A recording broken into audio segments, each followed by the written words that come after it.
Assalamu alaykum hürmetli televizyon kögüçüler. Uyghur televizyonundan kündelik haberlerini görüşünlerine karşılamız. Aldı bilen haberlerimizden mühim mezmunlarını tanıştırmız. Olcudaki hemmek tanıştık boğan Ablat Karacım Xitay türmesinde şehit kılındı.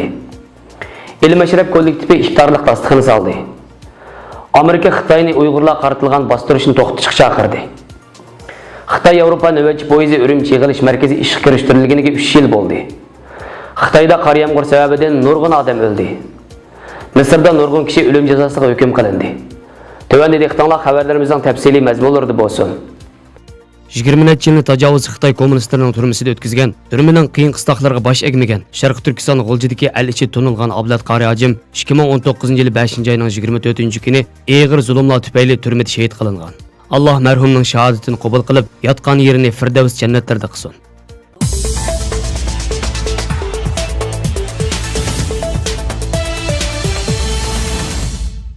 El Meşrep kollektifi aylanın tacisi boğan xasiyetlik Ramazan ayında iftarlık dastıqını saldı.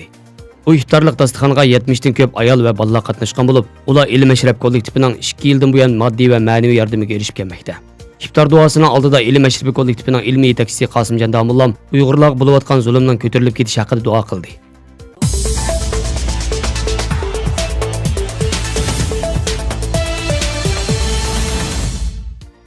Yigirma 9 may günü Amerika Tashqi ishlar ministerligining bayonotchisi Morgan Ortagus maxsus so'z qilib, Xitoy hukumatini lagerlardagi Uyg'urlarni tizdan qo'yib o'tishga chaqiriq qildi.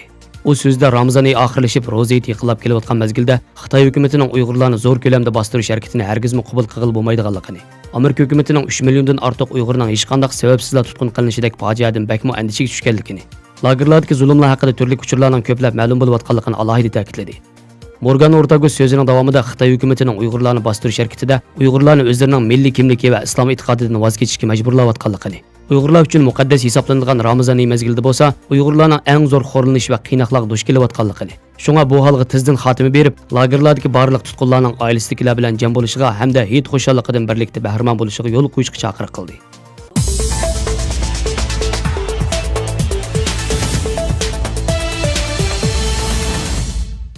Xitay Avrupa növbetçi poyezining Ürümçi yığılış merkezi işe kiriştirilgeli 3 yıl oldu.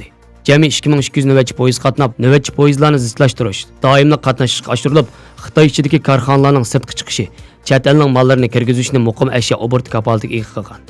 Egallanishicha hozir Ürümçi yığılış merkezi yo'l qo'ygan növbetçi poyez liniyasi 21 ga yetib, O'rta Osiyo va Yevropadagi 19 davlatdagi 26 shaharga tutashtirib, 100 dan ortiq import-eksport korxonasi bilan hamkorlashgan ekan. Mal manbasi Guangzhou, Zhejiang, Sichuan, Shandong, Beijing, Shanghai, Chongqing qatorliq 10 necha o'lkadan iborat Xitoy markaziga bevosita qarash shaharga yetgan ekan. Ürümçi yig'ilish markazi Lianyungang porti, Qingdao porti qatorliqlar bilan hamkorlashib, Ürümçidan Lianyungang porti orqali Hindistonning Yangi Dehliga, Ürümçidan Qingdao porti orqali Bengalga boradigan tosh yo'l, temir yo'l, dengiz yo'li birlashma transport navbatchi poyez yo'li qo'yilib, sharq-g'arb qo'sh liniyalik temir yo'l, dengiz birlashma transport yo'lini tunji qatim tutashtirgan ekan.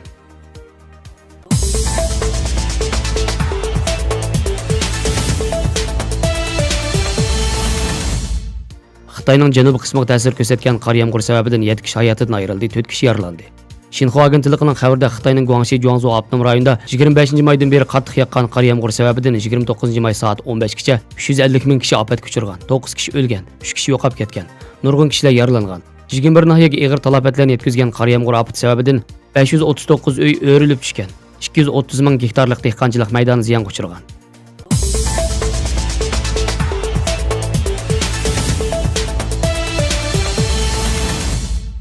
Mısırda Harbiy Oliy sud mahkamasi 3 shirkatga hujum qilish bilan ayblangan 17 javobgarni o'lim jazosiga hukm qildi. Misr adliya manbalarining bildirishicha, Misr Harbiy Oliy sud mahkamasi Shimoliy Qohira rayonlik harbiy sud mahkamasining 17 javobgar ustidan chiqargan hukmini tasdiqlagan. Oliy sud mahkamasi yana 19 javobgarga 25 yildan, 9 javobgarga 15 yildan, 1 javobgarga 10 yil muddatli qamoq jazosi berish hukmnomasini ma'qullagan.